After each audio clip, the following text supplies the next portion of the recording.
할렐루야. 우리 귀하고 복된 주일입니다. 예배 자리에 나오신 사랑하는 성도님들과 또 각 가정에서 영상으로 예배하시는 성도님들을 예수님의 이름으로 환영하고 축복합니다. 우리 곁에 계신 분들과 우리 환한 표정으로 우리 반갑게 두 손 흔들면서 인사하겠습니다. 잘 오셨습니다. 반갑습니다. 잘 오셨습니다. 반갑습니다. 이제 더위가 이제 시작된 것 같아요. 그럼에도 우리는 주의 은혜로 이기시기를 바랍니다. 더위보다 더 뜨거운 것이 무엇이겠습니까? 성령의 불길 아니겠습니까? 이열치열이라고 말하는데 세상 더위를 성령의 불길로 이기는 우리 삶이 되기를 간절히 축복합니다. 우리가 6월은 우리 교회에 연결된 선교지와 선교사님들 사역을 위해서 함께 기도합니다. 우리 선교 현황 게시판을 참조해 주시고 또 교회 주보 3면을 보셔서 하루에 한 번씩 1분 이상 여러분 함께 기도하심으로 선교지를 선교사님들 위해서 기도에 동참해 주시면 큰 은혜가 되겠습니다. 특별히 필리핀 선교지를 위한 특별 목적 헌금을 진행 가운데 있습니다. 우리 영상으로 보신 것처럼 코로나로 인해서 전도하기가 어려운 가운데 놓여 있음에도 선교사님이 고백하는 것은 무엇입니까? 그러기 더욱더 힘써서 충성하여 복음 전하겠다라고 고백하는 것이죠. 주의 일을 감당함에 있어서 환경과 상황에 치우치지 않고 주님 주신 그 마음을 생명을 다해 선교하시는 우리 선교사님들 위해서 여러분 같이 기도해 주시고 커피 한 잔 덜 드시고 또 외식 한번 한샘 치시고 여러분의 마음, 여러분의 헌신을 우리에게 나누어 드릴 때 우리에게는 별거 아닐 수 있지만 저들에게는 큰 위로와 힘이 될 줄 믿습니다. 함께 기도해 주심으로 참여해 주시기 바랍니다. 우리 곁에 계신 분들과 다시 한번 이렇게 인사하겠습니다. 하나님께서 지키시고 도우십니다. 하나님께서 지키시고 도우십니다. 아멘이시죠? 하나님께서 지키시고 도우십니다. 이것을 우리 잊어버리지 말아야 하는 것이죠. 어려운 환경 가운데 누워있다고 하나님이 나를 버려두신 것이냐? 그렇지 않죠. 피할 길을 내어주실 뿐만 아니라 감당할 수 있도록 능력도 더해주시는 분이 우리 하나님이십니다.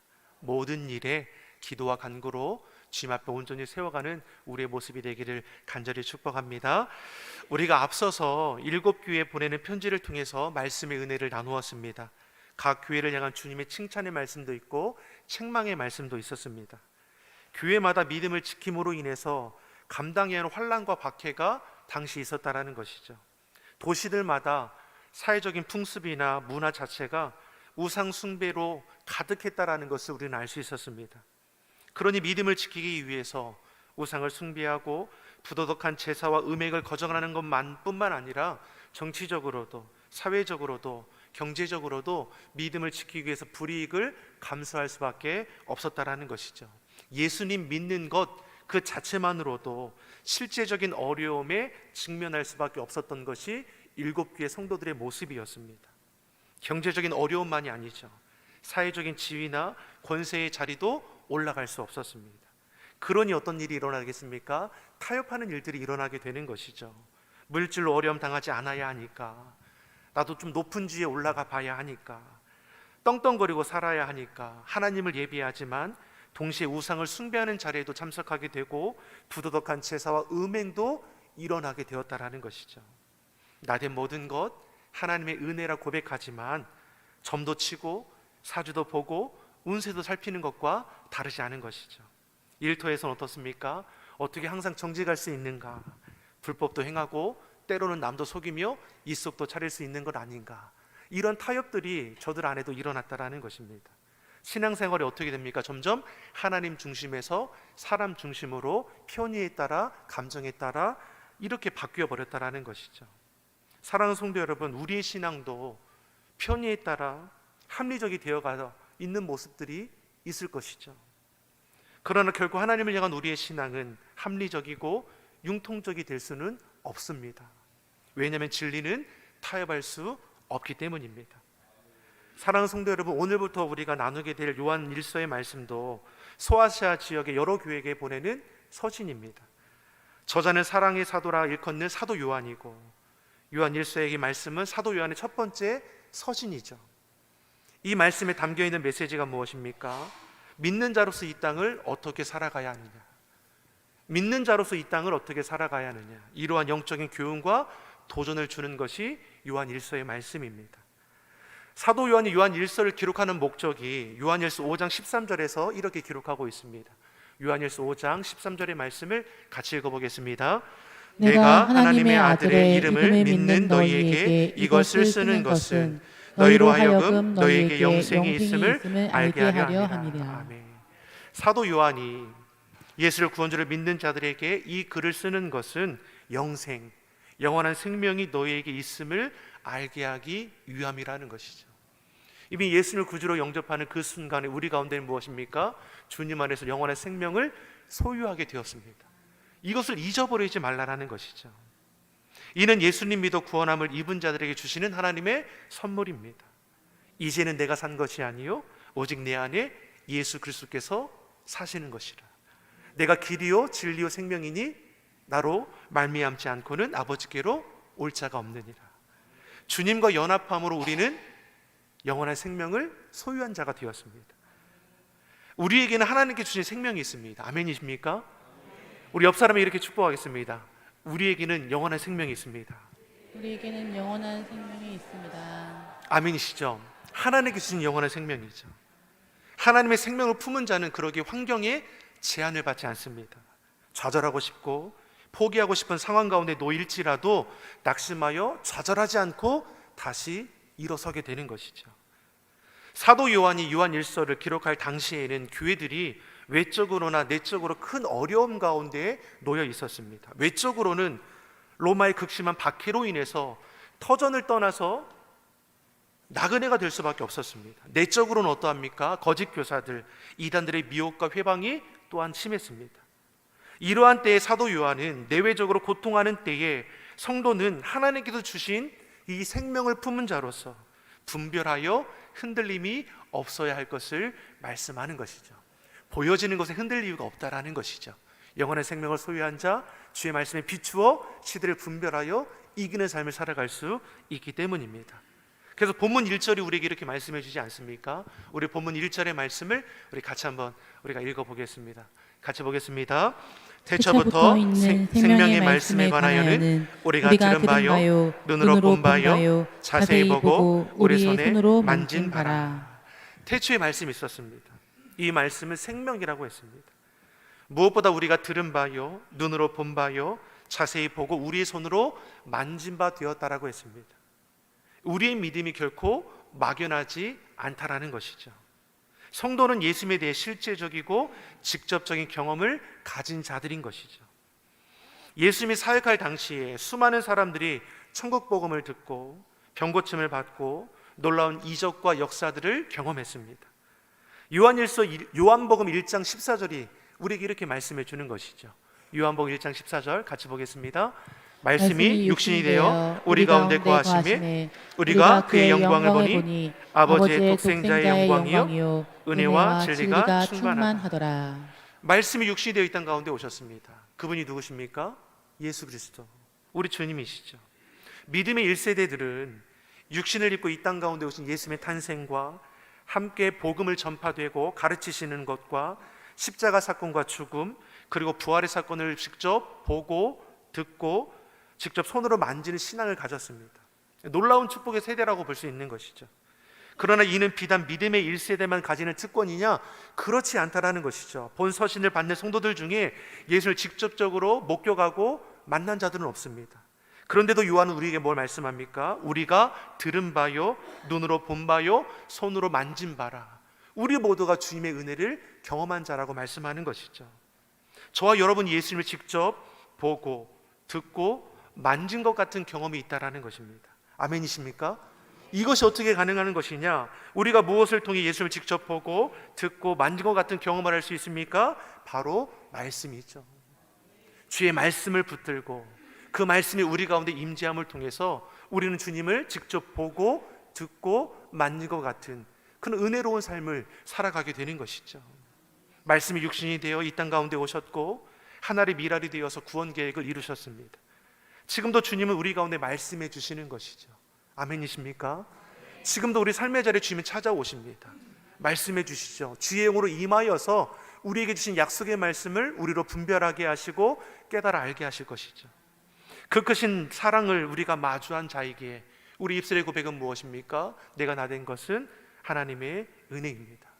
주의 은혜 가운데 살아가는 자들은 이것 말고는 고백할 것이 없는 것이죠. 그러니 2절에 이어서 우리에게 뭐라고 말씀해 주고 있습니까? 2절의 말씀 같이 보겠습니다. 이 생명이 나타내신 바 된지라 이 영원한 생명을 우리가 보았고 증언하여 너희에게 전하노니 이는 아버지와 함께 계시다가 우리에게 나타내신 바 된 이시니라. 아멘. 예수님은 영원한 생명을 주기 위해 오셨습니다. 그 예수님을 모든 제자들이 보았고 경험하였습니다. 사도 요한도 보고 들은 것을 전한다 말씀하죠. 3절에 이어서 또 말씀하지 않습니까? 3절의 말씀도 우리가 같이 읽어보겠습니다. 우리가 보고 들은 바를 너희에게 전함은 너희로 우리와 사귐이 있게 하려 함이니 우리의 사귐은 아버지와 그의 아들 예수 그리스도와 더불어 누림이라. 아멘. 예수님은 말씀이 육신이 되어 이 땅 가운데 오셨습니다. 예수님은 죄의 문제를 단번에 해결해 주심으로 우리를 구원하여 주셨습니다. 우리는 주님 안에서 하나님의 자녀가 되었습니다. 영원한 생명을 소유한 자가 된 것이죠. 이 기쁨의 소식을 전해주고 있는 것입니다.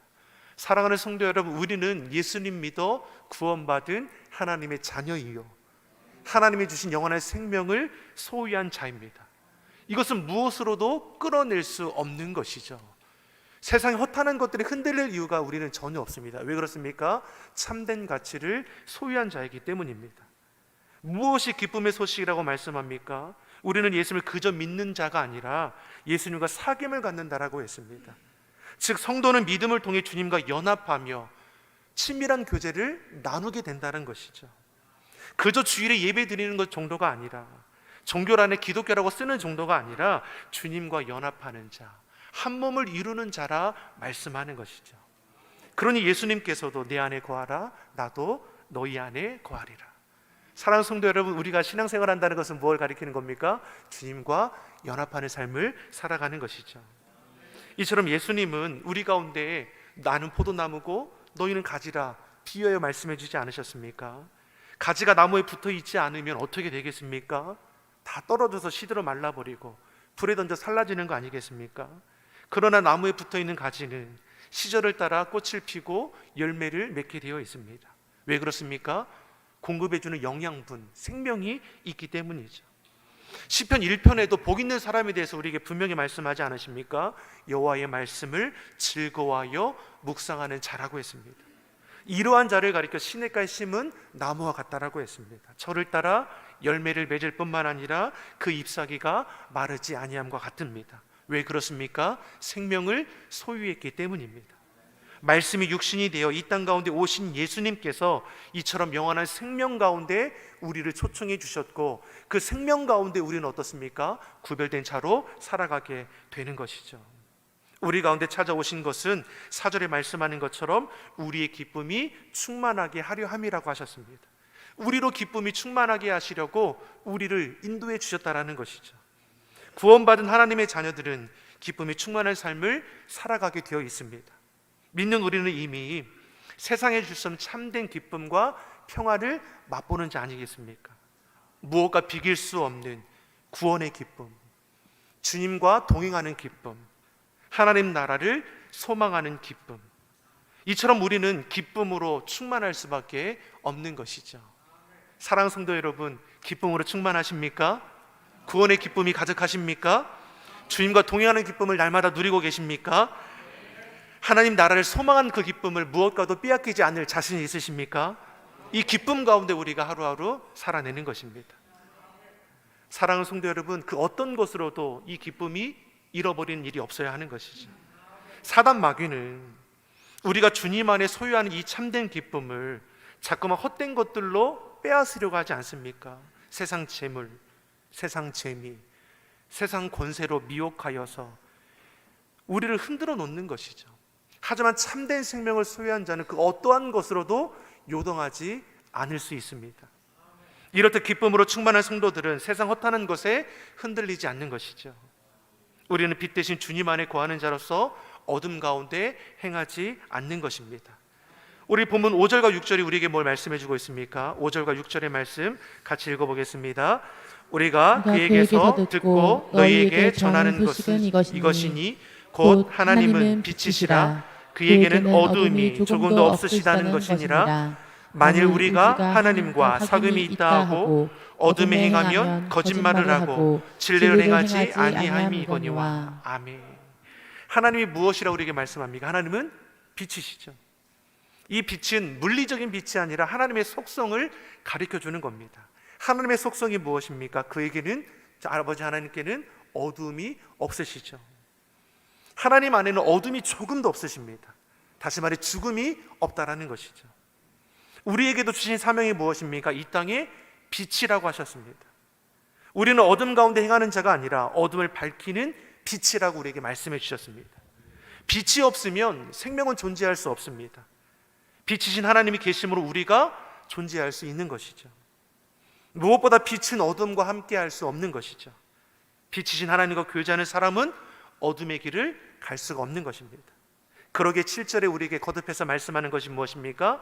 빛 가운데 행하라. 다시 말해 주님 안에 거하라. 주의 말씀 가운데 살아갈 것을 가르쳐 주는 것이죠. 우리는 본질상 진노의 자녀 아니었습니까?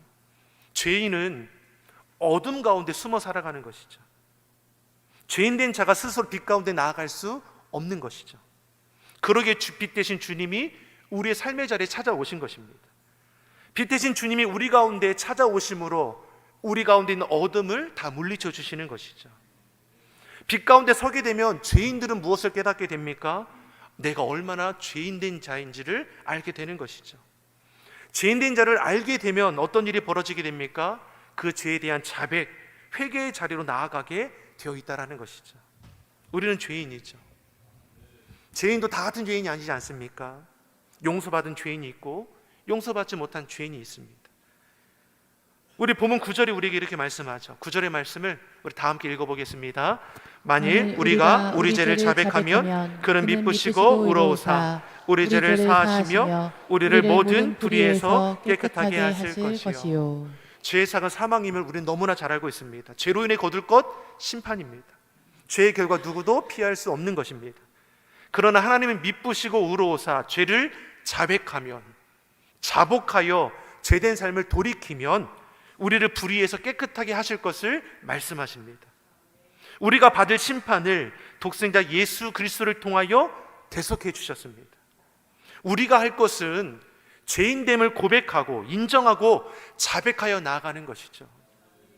주님 앞에 죄를 고백하는 것은 결코 부끄러운 일이 아닙니다. 자복하여 나오는 자를 하나님은 죄인으로 보는 것이 아니라 주님 안에 깨끗하다라고 말씀하고 계시죠. 모든 불의에서 깨끗하게 하실 것이라. 다시 말해 하나님이 보시는 의인은 죄를 짓지 않는 자가 아니라 날마다 자신의 죄를 회개할 줄 아는 자인 것이죠. 사랑하는 성도 여러분, 우리는 이 땅 가운데 살아갈 때에 늘 의롭게 살아가지 못합니다. 우리의 생각, 마음의 계획, 우리 입술의 말과 행동하는 것들이 하나님 보시기에 부끄러운 일들도 투성이지 않습니까? 그럼에도 우리가 주님 앞에 나아갈 수 있지 않습니까? 하나님 앞에 나아감으로 죄를 자백하며 고백하며 주의 보혈로 씻어내는 것이죠. 우리를 의롭다고 인정해 주시는 주의 은혜를 우리가 볼 수 있는 것이죠. 여러분, 우리는 가지이죠. 포도나무 대신에 주님께 붙어 있어야 하는 것입니다. 가지가 나무를 떠나서 어떻게 살아갈 수 있겠습니까? 붙어 있어야 생명도 얻는 것이고 영양분도 공급받는 것이죠. 그런데 사단 마귀는 우리를 어떻게 속이는 것입니까? 떨어져도 살아가는데 어려움이 없다라는 겁니다. 8절에 죄가 없다라고 스스로 속인다라고 했습니다. 죽을 죄인들이 스스로 정결하다 여기는 것이죠. 주님 없어도 얼마든지 살아갈 수 있다라는 겁니다. 말씀을 지키지 않아도 이 땅 가운데 떵떵거리고 살아갈 수 있다라고 스스로 속아 넘어가는 것이죠. 성립될 수 없는 거짓에 속아 넘어가는 연약한 인생들이 너무나 많은 것이죠. 그래서 우리에게 뭘 말씀합니까? 빛 가운데 거하라. 주의 말씀 앞에 바로 설 것을 우리에게 말씀하는 겁니다. 우리는 내 생각과 고집대로 사는 자가 아니라 하나님 말씀대로 살아가는 자가 되어야 합니다. 말씀을 읽고 듣고 묵상하며 말씀이 내 안에 살아 숨쉬게 하는 것이죠. 내 입술의 말과 마음의 생각들, 삶의 걸음걸음마다 말씀으로 세워져야 하는 것입니다. 그래야 우리가 죄의 문제를 이겨낼 수 있습니다. 죄 가운데 빠지더라도 즉시로 인식하여 그 죄된 자를 돌이켜 돌아올 수 있는 것이죠. 아무리 공중권세 잡은 악한 세력들이 강하다 할지라도 빛이 비치면 어둠은 물러가게 되어 있습니다. 사랑하는 성도 여러분, 이 땅을 살아갈 때 마음을 강하게 하시고 담대하시기 바랍니다. 우리는 능력 주시는 주님 안에서 모든 것을 할 수 있습니다. 빛으로 오신 주님, 그 빛 가운데 거하며 우리도 빛의 사명을 감당함으로 세상을 밝히는 작은 예수, 작은 빛이 되기를 예수님의 이름으로 축원합니다. 기도하겠습니다. 좋으신 아버지 하나님, 우리 가운데 빛으로 오신 주님을 우리 삶의 중심에 모시게 하여 주시옵소서. 우리 삶의 어둠은 물러가게 하시고 참된 기쁨으로 충만하게 하여 주시옵소서. 세상 유혹, 시험 앞에 두려워 떠는 자가 아니라 생명의 말씀을 소유한 자로서 담대히 주의 뜻을 이루어 가게 하여 주옵소서. 감사드리며 예수님의 이름으로 기도드립니다. 아멘.